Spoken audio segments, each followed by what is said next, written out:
I never use paper when I defecate. I go to the toilet 20 times every day. I tear the toilet paper into fragments, use the urine in the toilet bowl to form them into balls, coat the balls with glue all around, then wrap everything with a wet tissue. After kneading and squeezing it tight, I get a strangely shaped large paper ball. When the prison guard unlocks my handcuffs, I secretly stuff it into the keyhole of the small window. This way, even if the guard locks a small window, I can push it open immediately and reach the combination lock with my hand. As for the password, that's not a problem for me at all. Notice this empty milk carton. In my eyes, this is the key to prison break. First, I step on the milk carton to flatten it, then unfold the box. It has a thin layer of wax film. I peel off this layer, wash it clean, and when the guard isn't paying attention, I quietly stick it on the combination lock of the cell door. This way, when the guard enters the password, his fingers will leave fingerprints on the 4 keys. I then peel off the thin film, identify the 4 keys, and can calculate 24 possible combinations. After a few minutes of testing, I successfully opened the cell door. Next, I rewound the surveillance footage to create the illusion that I was still in my cell, buying myself more escape time. Using the ventilation ducts, I successfully reached the fire station. Then I changed clothes and disguised myself as a firefighter.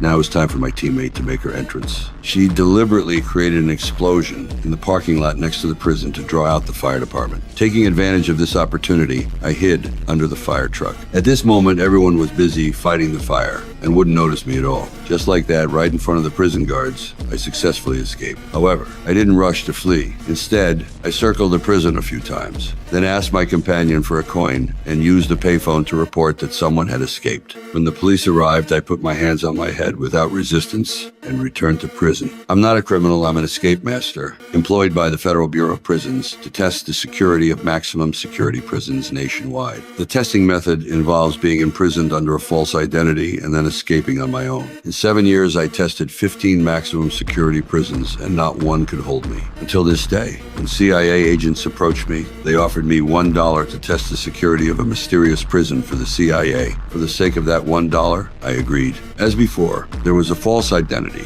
a contact person, and an evacuation code to ensure my safety in prison. My companion implanted a tracker in my body. It seemed foolproof. However, what I didn't know is that from the moment I took this assignment, I had fallen into a huge conspiracy.